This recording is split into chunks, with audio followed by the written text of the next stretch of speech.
আসলে জীবনের কোনো শর্টকাট নেই। বড় হতে হলে, সফল হতে হলে কষ্ট করতেই হবে, ব্যর্থতার মুখ দেখতে হবে, কিন্তু আবারও উঠে দাঁড়াতে হবে। আর ব্যর্থ উপন্যাসের নায়িকা কেউ হতে চায় না। চলুন ড্রাগন মুভির গল্পটা আপনাদের বলি। গল্পের শুরুতে আমরা রাঘবকে দেখি। সে তার স্কুলের টপার। আজকে তার এইচএসসির ফাইনাল পরীক্ষার রেজাল্ট দিয়েছে। সে 96% মার্ক পেয়ে গোল্ড মেডেল পেয়েছে। সবাই খুশি, সেও অনেক খুশি। একটা মেয়েকে সে পছন্দ করত, নাম অঞ্জনা। একদম ক্লাস 9 থেকে সে অঞ্জনাকে পছন্দ করত। আজকে তার সফলতার দিন, এই আনন্দের দিনে সে অঞ্জনাকে তার মনের কথা সরাসরি জানিয়ে দেয়। সে বলে, আমি তোমাকে ভালোবাসি, বিয়েও করতে চাই। কিন্তু অঞ্জনা তার প্রস্তাব সরাসরি প্রত্যাখ্যান করে। রাঘবের কারণ জানতে চাইলে অঞ্জনা বলে, তুমি ভালো ছেলে, আমি তোমাকে পছন্দ করি ঠিকই, কিন্তু তোমাকে ভালোবাসাটা আমার পক্ষে সম্ভব না। আমি রোমিওকে পছন্দ করি। এই রোমিও ক্লাসের সবচেয়ে ফালতু, বিড়িখোর, গাঞ্জুট্টে টাইপের ছেলে। অঞ্জনার এই কথা শুনে রাঘব কিছু বুঝতে পারে না। তখন অঞ্জনা তাকে বোঝায় যে, দেখো, তুমি সব কিছুতেই ভয় পাও, পরীক্ষার মার্কস নিয়ে, অ্যাটেন্ডেন্স নিয়ে, সব কিছুতেই তোমার চিন্তা লেগে থাকে। কিন্তু আমাদের ক্লাসের রোমিও ছেলেটাকে দেখো, সে কতটা স্বাধীন, স্বতঃস্ফূর্ত, কতটা কুল, আনন্দ ফুর্তি, চিল লাইফস্টাইল তার। আর একটা মেয়ে এমন পার্সোনালিটির ছেলেকেই পছন্দ করে। আজকে অঞ্জনার মুখে এই কথাগুলো শুনে রাঘব একদম হয়ে যায়। আজকে সে একটা সিদ্ধান্ত নেয়, তার বন্ধুকে জানায় আজ থেকে সেও ব্যাড বয় হয়ে যাবে। এই চকলেট বয় থেকে তো কোনো লাভ নেই, ভালো স্টুডেন্টের বা কি লাভ। রমেশ নিজের নাম পাল্টে রেখেছে রোমিও, তাহলে ডি রাঘবানের নামও পাল্টে ড্রাগন হতে সমস্যা কোথায়? এখান থেকে শুরু হয় ডি রাঘবান অর্থাৎ ড্রাগনের নতুন একটা জীবন, নতুন একটা যাত্রা। 96% নাম্বারের কারণে রাঘব ভর্তি হয় নামকরা একটা ইঞ্জিনিয়ারিং কলেজে। কলেজটা খুবই নামকরা, কারণ এখানে শুধুমাত্র 95%-এর উপরে যারা নাম্বার পায় তারাই চান্স পায়। রাঘব তার কথা কিন্তু ভোলে না। সে কলেজে গিয়ে একটা খারাপ ছেলে, ব্যাড বয়ের ইমেজ তৈরি করে, যার কারণে কলেজের পরবর্তী 4 বছরে সে এমন সব কাজ করতে শুরু করে যেন নিজেকে সে ব্যাড বয় ক্যাটাগরিতে রাখতে পারে। সে তার ব্যাচের একদম শেষ বর্ষে এসে পৌঁছেছে। রাঘব এখন ফুল ব্যাড বয়, ড্রাগন নামে সে পরিচিত। আর এই ড্রাগনের কিন্তু এখন একটা গার্লফ্রেন্ডও আছে, নাম কীর্তি। বর্তমানে সে এতটাই নামডাক কামিয়ে ফেলেছে যে কলেজের প্রিন্সিপাল পর্যন্ত নতুন সকল শিক্ষার্থীদের প্রথম দিন থেকেই কলেজ সম্পর্কে না বলে, তোমরা যে কাউকে দেখে অনুপ্রাণিত হও না কেন, এই স্ক্রিনের ছেলেটাকে দেখে এর মতো হয়েও না। একদিন কলেজের পার্টিতে অন্য কলেজের পোলাপান এসে ঝামেলা করছিল। তখন রাঘবানের বন্ধুরা এসে তাকে খবর দেয়। এই সময় তো রাঘব প্রেমে ব্যস্ত ছিল কীর্তির সাথে, কিন্তু বন্ধুর বিপদের কথা শুনে সে দৌড়ে সেখানে যায় আর গিয়ে বাইরের পোলাপানগুলোরে বেধর মারতে থাকে। আর একটা সময় কাচের একটা বোতল নিয়ে সে মারে ছেলেগুলোর উপরে, কিন্তু কাচের বোতলটা গিয়ে লাগে প্রিন্সিপালের গাড়িতে, আর গাড়ির গ্লাস ভেঙে ভিতরে ঢুকে যায়। এই কারণে প্রিন্সিপাল রাঘবকে শাস্তি দিতে চায়, কিন্তু পুরো কলেজ প্রিন্সিপালের বিরুদ্ধে দাঁড়িয়ে যায়। অবশেষে প্রিন্সিপাল সিদ্ধান্ত বদলান এবং রাঘবকে সাসপেন্ড না করার 2টা শর্ত দেন। প্রথম শর্ত, 3 মাস অর্থাৎ ফাইনাল পরীক্ষার আগ পর্যন্ত রাঘবকে কলেজে 100% উপস্থিত থাকতে হবে। আর দ্বিতীয়ত, ইঞ্জিনিয়ারিংয়ের যে 48টা বিষয়ে তার ব্যাকলগ রয়েছে সেগুলো সব ক্লিয়ার করতে হবে 1 টেকে। অর্থাৎ রাঘব যে বিষয়গুলো পাশ করতে পারেনি সেগুলো পাশ করতে হবে। কিন্তু রাঘব এই শর্ত মানতে অস্বীকার করে এবং একদম শেষ সময়ে এসে ইগো দেখিয়ে কলেজ ছেড়ে চলে যায়। রাঘব প্রিন্সিপালকেই বলে, আপনার ডিগ্রি আপনার কাছেই রাখুন, আমার কোনো দরকার নেই। এই বলে সে চলে যায়। এর ফলে তার ইঞ্জিনিয়ারিংয়ের লেখাপড়াটা সম্পূর্ণই হয় না। তবে একটা বিষয় সত্যি ছিল যে রাঘব তার সময়কালের খুব ভালো স্টুডেন্ট ছিল। এরপর 2 বছর পরের দৃশ্যে আমরা চলে যাই। রাঘব বাসায় জানিয়েছে 1 মাস হয়েছে তার একটা চাকরি হয়েছে। তাই সে রেডি হয়ে প্যান্ট শার্ট পরে, হাতে ঘড়ি পরে বাড়ি থেকে বের হয়ে যায়। কিন্তু দেখা যায় যে সে অফিসে না গিয়ে তার বন্ধুদের মেসে চলে আসে। সেখানে সে শার্ট প্যান্ট খুলে শান্তিতে ড্রিঙ্কস হাতে নিয়ে টিভি খুলে বসে যায়। আরামসে সে সময় পার করে। মূলত রাঘব যেহেতু তার ইঞ্জিনিয়ারিং কমপ্লিট করেইনি, তাই তার কোথাও চাকরিও হয়নি। কিন্তু বাড়িতে তো তার পরিবারকে সত্যিটা বলতে পারছে না, তাই সে বলেছে যে সে একটা জব পেয়েছে। আর মিথ্যা কথা বলে প্রতিদিন বন্ধুদের বাসায় আসে, অর্থাৎ বন্ধুদের বাসায় সে অফিস করে। মাস শেষে সে তার প্রত্যেকটা বন্ধুদের থেকে অল্প অল্প করে টাকা নেয়, যেগুলো সে বাসায় দেখায়, বলে এগুলো সে নিজে কামিয়েছে। এমনকি বাসায় সে টাকাটা দেয়ও না। পরবর্তী দিন বন্ধুদের সব যে টাকাগুলো নিয়েছিল সেটা ভাগ করে দিয়ে দেয়। এভাবেই সে তার বাসায় সবকিছু ম্যানেজ করে রেখেছে। সারাদিনে 10-15টা সিগারেট, অসময়ে সে মোবাইলে রিলস দেখতে থাকে, রিলস বানাতে থাকে। এই হলো তার ডেইলি রুটিন। কিন্তু তার বাবা মা সেই ব্যাপারে কিছুই জানে না। একদিন কীর্তি রাঘবকে দেখা করার জন্য ডাকে। রাঘব রেস্টুরেন্টে গেলে কীর্তি জানায় গতকাল তাকে একটা ছেলে বিয়ের জন্য দেখতে এসেছিল। সেও এবার বিয়ের সিদ্ধান্তে না করার কোনো বাহানা পায়নি। কারণ ছেলেটা দেখতে সুন্দর, বাড়ি আছে, গাড়ি আছে, 1,20,000 টাকার স্যালারির চাকরিও আছে। এটা শুনে রাঘব রেগে ওঠে এবং কীর্তিকে দোষারোপ করে বলে, তুমি তো বলেছিলে তুমি আমাকে ভালোবাসো, তুমি আমাকে ছেড়ে কোনোদিন যাবে না। কিন্তু উত্তরে কীর্তি জানাই, হ্যাঁ, কলেজের সময় আমি তোমাকে ভালোবাসতাম, হয়তো এখনও বাসি, কিন্তু গ্র্যাজুয়েশন শেষের পর বুঝলাম যে বাস্তব জীবন কতটা কঠিন। আর তুমি তো গ্র্যাজুয়েশনই করতে পারোনি। আমি আমার ভবিষ্যৎ তোমার সাথে কিভাবে পার করব। আমার ফ্যামিলি চাই সেই ছেলের 2টা বাড়ি, গাড়ি, 1,20,000 টাকার চাকরি, সবই আছে, সে সেটেল, আর আমাকেও সেখানে বিয়ে দিয়ে দিতে চায়। আমি 6 বছর রিলেশনটা কন্টিনিউ করেছি, কিন্তু এখন আর হয়তো সম্ভব হবে না। রাঘব ভেঙে পড়ে, তার বন্ধুদের কাছে গিয়ে কান্নাকাটি করতে থাকে, সব শেষ হয়ে গেছে। এরপর তার খারাপ অভ্যাসগুলো আরও বেড়ে যায়, প্রচুর সিগারেট, মদ খেতে শুরু করে। একদিন নেশাগ্রস্ত অবস্থায় তো তার গাড়ি চালানোর কারণে ছোটোখাটো একটা দুর্ঘটনাও ঘটে। হাসপাতালে ড্রেসিং করানোর সময় ডাক্তার তাকে পরামর্শ দেয়, তুমি যদি নিজের স্বাস্থ্যের দিকে মনোযোগী না হও, এই সব কিছু যদি না ছাড়ো, তাহলে তোমার অবস্থা আরও খারাপ হবে। রাঘবের এই অবস্থা দেখে ডক্টরও বুঝতে পারে অবশ্যই ছেলেটা কোনো মেয়ের কাছ থেকে প্রতারণা বা ধোঁকার শিকার হয়েছে। সব মিলিয়ে রাঘব কিছু একটা ভাবছিল। হঠাৎ গভীর রাতে সে উঠে তার বন্ধুদের বলে, আমার জন্য কোথাও কি কোনো চাকরির ব্যবস্থা হবে? বন্ধুরা জানায় ডিগ্রি নাই, এজন্য তার কাজ পাওয়া কঠিন হয়ে যাবে। রাঘব তখন হতাশ হয়ে পড়ে, কারণ তার 1,20,001 টাকা বেতনের চাকরি লাগবে। অর্থাৎ কীর্তি যে ছেলেকে বিয়ে করতেছিল না, সেই ছেলের যে বেতন, তার চেয়ে 1 টাকা হলেও বেশি বেতনের চাকরি তার দরকার। এরই মধ্যে একদিন গৌতম নামের এক ছেলের সাথে তাদের পরিচয় হয়। রাঘব বলে, আমি একটা চাকরি চাই, কিন্তু আমার ডিগ্রি নেই। তখন গৌতম জানায়, আরে আমারও তো ডিগ্রি ছিল না, এখনও নেই, এমনকি কলেজে আমার 35টা ব্যাকলগ আছে। রাঘব অবাক হয়ে যায়, জানতে চায়, তাহলে তুমি চাকরি পেলে কিভাবে, তাও এত ভালো চাকরি? গৌতম তখন একটা কনসালটেন্সি কোম্পানির কথা বলে, যারা ভুয়া ডিগ্রি বানিয়ে ক্যান্ডিডেটদের চাকরি পেতে সাহায্য করে। গৌতমের পরামর্শে রাঘব সেখানে যায় এবং ম্যানেজারের সাথে কথা বলে। ম্যানেজার জানায়, আমরা তোমাকে ডিগ্রি দেব আর চাকরিও নিয়ে দেব, তবে তোমাকে আগে প্রথমে 10 লাখ টাকা দিতে হবে। প্রথমে রাঘব 10 লাখ টাকার কথা শুনে তো অবাক হয়ে যায়, এতগুলো টাকা সে কোথা থেকে আনবে? কিন্তু এইদিকে আবার তার চাকরিও তো প্রয়োজন, তাই সে 10 লাখ টাকা দিতে রাজি হয়। এরপর বাড়িতে গিয়ে সে জানায় যে আমি 1 লাখ টাকা মাসিক বেতনের চাকরি পেতে যাচ্ছি, কিন্তু এর জন্য আমাকে প্রথমে 10 লাখ টাকা সিকিউরিটি দিতে হবে। এই কথা শুনে তার বাবা মা রাজি হয় না প্রথমে, কারণ তাদের কাছে তো এত টাকা নেই। এতে রাঘব রেগে গিয়ে খাওয়া দাওয়া ছেড়ে উঠে বাড়ি থেকে চলে যায়। তবে পরবর্তীতে রাঘবের বাবা মা তার ভবিষ্যৎ নিয়ে চিন্তায় পড়ে যায়। নিজেদের একমাত্র ছেলে, তাই বাড়িটা বন্ধক রেখে সেই 10 লাখ টাকা ঋণ নিয়ে রাঘবকে দেয়। রাঘব এই টাকা কোম্পানিকে দিয়ে দেয় আর একটা ভুয়া ডিগ্রি নিয়ে নেয়। পাশাপাশি সেই কোম্পানি তাকে একজন দক্ষ প্রার্থীর মাধ্যমে চতুরতার সাথে ইন্টারভিউ ক্লিয়ার করিয়ে দেয়। ফলে রাঘব মান্থলি 1.5 লাখ টাকা বেতনের চাকরি পেয়ে যায়। আনন্দে তার মাথা নষ্ট। সেই এজেন্সি তাকে বলেই দিয়েছিল ভুয়া ডিগ্রি দিয়ে সে চাকরিটা পেয়ে যাবে, কিন্তু চাকরিটা টিকিয়ে রাখতে হলে তাকেই সবকিছু করতে হবে।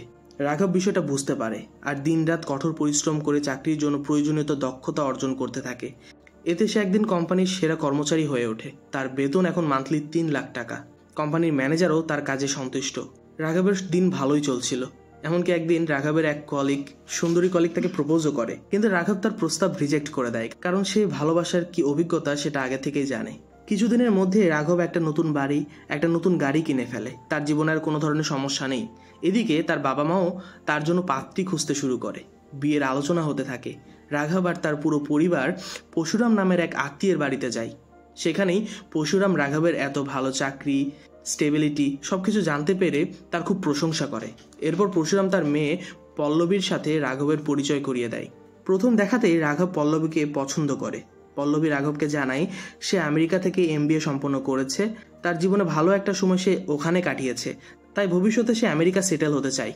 পল্লবী রাঘবের সাথে একটা ডেটে যেতে চায়, যাতে তার ব্যাপারে সে ভালো মতো জানতে পারে। রাঘব এতে রাজি হয় এবং দুজনে একটা চমৎকার সময় পার করে। দুজনের মধ্যে একটা ঘনিষ্ঠতা তৈরি হয়। এরপরে দুজন বিয়ের জন্য প্রস্তুতি নিতে থাকে।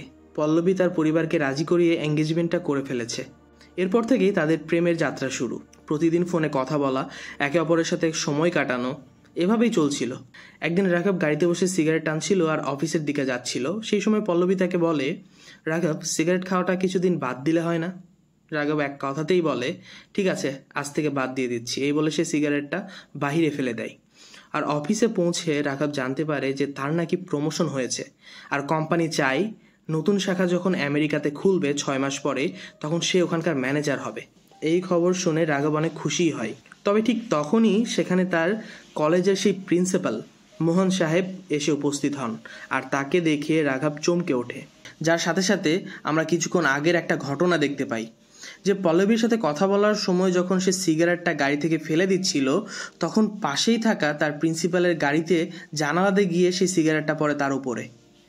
মোহন রাঘবকে দেখে চিনতে পেরে যায় আর তার পিছু করে এই পর্যন্ত এসে পৌঁছায়। রাঘব চিন্তায় পড়ে যায় যে যদি প্রিন্সিপাল সব কিছু ফাঁস করে দেয় তাহলে কি হবে। রাঘব প্রিন্সিপালকে একান্তে নিয়ে গিয়ে বলে, স্যার দয়া করে আমার কথাটা কাউকে বলবেন না, আমার সব শেষ হয়ে যাবে। প্রিন্সিপালও রাঘবের কথা বুঝতে পারে এবং তাকে আরও একটা শর্ত দেয়, ঠিক আগের মতো। প্রিন্সিপাল বলে, তুমি কলেজে ফিরে আসো আর তোমার যে 48টা ব্যাকলগ আছে সেটা ক্লিয়ার করো, সময় 3 মাস, ফুল অ্যাটেন্ডেন্স আমার চাই। যদি তুমি রাজি হও তাহলে আমি সব কিছু ভুলে এখান থেকে চলে যাব, আর যদি রাজি না হও তাহলে তোমার শ্বশুরকেও আর তোমার এই ম্যানেজারকেও জানিয়ে যাব যে তোমার আসল সত্যিটা কি। এই কথা শোনার পর রাঘবের অনিচ্ছা থাকা সত্ত্বেও প্রিন্সিপালের কথা মেনে নিতে বাধ্য হয়। এরপর সে তার বিয়ের অজুহাতে কোম্পানি থেকে 3 মাসের ছুটি নেয়। সে বলে যে স্যার আমি বাসায় থেকে কাজ করতে চাই। পাশাপাশি পল্লবীর পরিবারকেও সে জানায় যে 3 মাসের জন্য সে ট্রেনিংয়ে যাচ্ছে। সব কিছু কমপ্লিট করে রাঘব 3 মাসের জন্য কলেজে ফিরে আসে। প্রিন্সিপাল তাকে পুরো কলেজ ঘুরিয়ে দেখানোর পর ক্লাসে বসায়।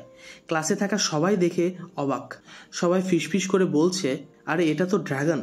রাঘব প্রিন্সিপালকে জিজ্ঞাসা করে, স্যার আমাকে সবাই চিনে কিভাবে? প্রিন্সিপাল হাসতে হাসতে বলে, আরে প্রতি বছর আমি তোমার ছবি এদেরকে দেখাই আর বলি আর যাই করো না কেন এর মতো হয়েও না।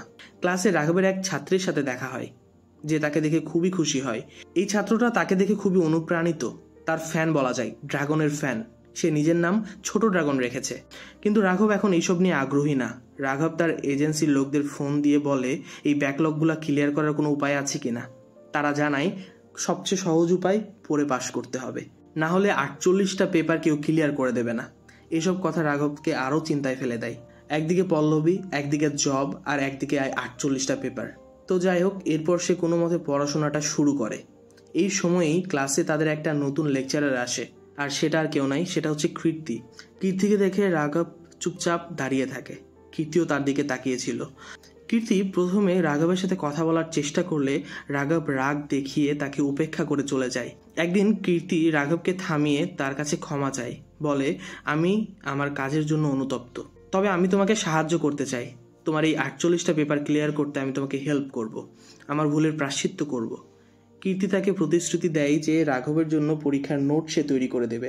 কীর্তির এই কথায় রাঘব বুঝতে পারে কীর্তি কিছুটা হলেও অনুতপ্ত আর সত্যি তাকে সাহায্য করতে চায়। তাই সে তার প্রতি রাগ কমিয়ে স্বাভাবিকভাবে কথা বলা শুরু করে।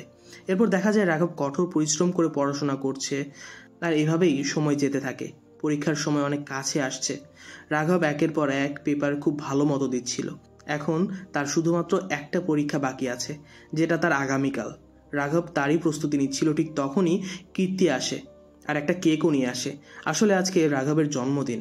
রাঘব খুব বেশি খুশি ছিল। কিন্তু তখনই পল্লবী তাকে কল করে আর বলে সে চেন্নাইতে এসেছে রাঘবের জন্মদিনের সারপ্রাইজ দেওয়ার জন্য। যা শুনে রাঘব আতঙ্কিত হয়ে পড়ে যে এখন যদি পল্লবী তাকে এভাবে দেখে তাহলে কি হবে। পল্লবী তাকে ফোন করে এয়ারপোর্টে তাকে পিক আপ করার জন্য বলে, কিন্তু রাঘব বলে আমি তোমাকে সারপ্রাইজ দেওয়ার জন্য মুম্বাইতে চলে এসেছি। পল্লবী এটা শুনে রাঘবকে বলে তুমি এয়ারপোর্টে অপেক্ষা করো, আমি এই পরের ফ্লাইটেই সেখানে পৌঁছাচ্ছি। সে পল্লবীর গাড়িটা নেয়, জুনিয়র ড্রাগনকে পাশের সিটে বসায় আর এই গাড়িটা নিয়েই রওনা দেয়। আর জুনিয়র ড্রাগনকে বলে যে এই বইটা তুই প্রথম থেকে শেষ পর্যন্ত পড়বি রাস্তায়। তো জুনিয়র ড্রাগন পড়তে থাকে আর রাঘব গাড়ি চালাতে থাকে। এয়ারপোর্টে পৌঁছে রাঘব কোনো মতে পল্লবীর সাথে দেখা করে তাকে বিদায় জানিয়ে আবার সেই গাড়িতে করে তার কলেজে এসে পৌঁছায়, একদম ঠিক পরীক্ষার কিছু আগ মুহূর্তে। কীর্তি তার জন্য সবকিছু রেডি করে রেখেছিল, কিন্তু ফেরত এসে কীর্তির কাছে সেও সরি বলে আর থ্যাঙ্কস জানায় এবং পরীক্ষার হলে ঢুকে পড়ে। পরীক্ষাটা শুরু হয়ে যায়, লাস্ট পরীক্ষা। পরীক্ষা দিতে গিয়ে রাঘব খুব ক্লান্ত অনুভব করছিল। হঠাৎ করে তার জ্ঞান হারিয়ে যায়। সারা রাত সে গাড়ি চালিয়েছে, তার মধ্যে ক্লান্তি ছিল, কিন্তু হঠাৎ যখন তার জ্ঞান ফেরে তখন সে দেখে পরীক্ষার আর মাত্র 10 মিনিট বাকি আছে। সে কোনো কিছু লিখতে পারে না, খাতা নিয়ে নেওয়া হয়। এভাবে লাস্ট পরীক্ষাটা সে খারাপ দিয়ে দেয়। পরীক্ষা খারাপ দিয়ে সে সেই এজেন্সিতে ফোন দেয় আর বলে যে বস আমার একটা হেল্প আপনার করতে হবে, একটা পেপার আমাকে পাশ করিয়ে দিতে হবে, নাহলে আমার সব শেষ। আর এইদিকে একটা নিউজ আসে, ভুয়া সার্টিফিকেটের কারণে গৌতমের বাড়িতে পুলিশ পড়েছে। ভুয়া সার্টিফিকেট দিয়ে চাকরির বিষয়টা সবার নজরে আসে। সব কোম্পানি, সব ধরনের লোকেরা এখন সার্টিফিকেট চেকের একটা কার্যক্রম শুরু করেছে।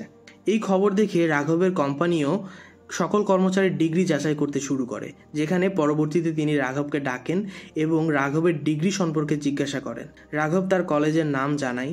কলেজের নাম শুনে রাঘবের বস কলেজের অধ্যাপককে কল করে আর জিজ্ঞাসা করে, রাঘব কি আপনাদের কলেজ থেকে পড়ালেখা করেছে? সে কি ডিগ্রি কমপ্লিট করেছে কিনা? প্রথমে প্রিন্সিপাল সব সত্য বলে দিতে চাচ্ছিল যে রাঘব তাদের কলেজ থেকে ডিগ্রি কমপ্লিট না করেই চলে গিয়েছে, কিন্তু ঠিক তখনই রাঘবের সেই ব্যাকলগ পেপারগুলোর রেজাল্ট চলে আসে, যাতে সবাই দেখতে পায় যে রাঘব 48টা পেপারেই পাশ করেছে। এবার প্রিন্সিপাল সেই বসকে ফোনে জানায় যে হ্যাঁ, রাঘব আমাদের কলেজ থেকেই পাশ করেছে। এটা শুনে রাঘব স্বস্তির নিঃশ্বাস ফেলে। রেজাল্টের 2 দিন পরেই রাঘব তার বিয়ের কার্ড নিয়ে প্রিন্সিপালের সাথে দেখা করতে আসে, যেখানে প্রিন্সিপাল খুবই খুশি, কারণ রাঘব সত্যিই কঠোর পরিশ্রম করেছিল। আগামীকাল বিয়ে, সবাই একত্রিত হয়েছে, কিন্তু হঠাৎ সে জুনিয়র ড্রাগনকে খুব আতঙ্কিত দেখতে পায়। জিজ্ঞাসা করে, তোমার কি হয়েছে? জুনিয়র ড্রাগন জানায় তার এক বন্ধু সুইসাইড অ্যাটেম্প করেছে। এই শুনে রাঘব জুনিয়র ড্রাগনকে নিয়ে সেই বন্ধুর কাছে যায়। বন্ধু জানায়, আমি সব পরীক্ষা ভালো রেজাল্ট করেছি, একটা পরীক্ষা বাদে। সেই ছেলেটা বলে, আমি যখন আমার উত্তরপত্রটা দেখি আমার নিজের চোখেই বিশ্বাস হচ্ছিল না, কারণ এটা অন্য কারো উত্তর ছিল, উপরের কাগজটা শুধু আমার ছিল। আমার আর্থিক অবস্থা খুবই খারাপ, আমার কাছে আমার পরীক্ষা দেওয়ার মতো সময় নেই, আমার একটা চাকরি ছিল, গুগলে জব করা যেটা আমার স্বপ্ন ছিল সেটাও পূরণ হবে না। এরপর রাঘব সেই ছেলেটার উত্তরপত্র নিয়ে দেখে যে এটা তার উত্তরপত্র ছিল। পরীক্ষা দিয়ে বের হয়ে এসে ফোন দিয়েছিল সেই এজেন্সিতে, অর্থাৎ এজেন্সির লোকেরা যে খাতাটা এক্সচেঞ্জ করে তাকে পাশ করিয়েছে সেটা ছিল এই ছেলের খাতা, অর্থাৎ তার কারণে সে সুইসাইড অ্যাটেম্প করেছে। আর এই বিষয়টা বুঝতে পেরে এবার রাঘব নিজেকে আর ক্ষমা করতে পারে না।